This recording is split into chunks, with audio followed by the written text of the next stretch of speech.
Hello and welcome back. We're here today with Isaac, who I was having a bit of a conversation, and I decided to pull up some flexibility curiosities and historical things I've found over the years that I haven't made it into the mainstay of the programming, but they're very interesting and some people might find them useful.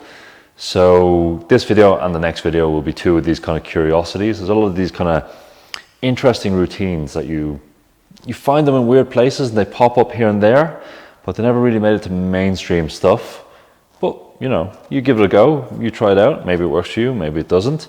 So this one was, I call it the 1953 split routine, because I found it from one of these iron magazines from back in 53, possibly 63, maybe 53.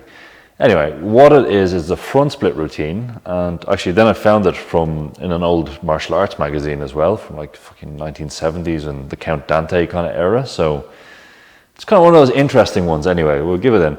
So there's two ways to do it. There's a freestanding way, which is the original OG one, and then there's the Count Dante version, which we're going to demonstrate now. So what we're going to do is we're going to need a support. You can use a wall, but it can be quite helpful if you have something your head can pass through, depending on what you want to do. Walls are fine, supports are better. You're going to need some sticks to balance. This one, it's one of those ones because your foot is wedged in. If you lose balance, maybe there's a risk of twisting your ankle, but we don't need to, so we'll have some sticks. So what you're going to do is Isaac is going to come in, he's going to wedge his foot up against the support. He's going to start just quite narrow. And what you're going to do is you're going to fold forward like a good morning, touch your head off the support, come back out, and then extend the hip as far as you can. So he's quite bendy in his back. Maybe you won't go as far as him, that's fine. You're going to do that a few times, maybe 5 times. Then you're going to widen the split. So don't need to do all of them. So go back with the back foot a bit. So you'll widen, keep the hip square.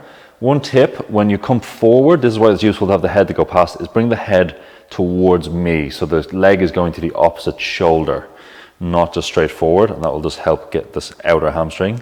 So that's why it helps that your head can pass the support a bit. So you go up, go back, up, back. You can put as much weight as you want into the stick in this.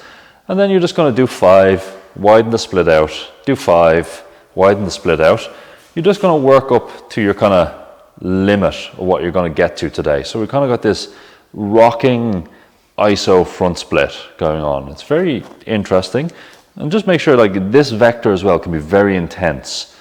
So maybe take it gentle in the first few days, but give it out, give it a couple of sets, a couple of times a week, see how you get on.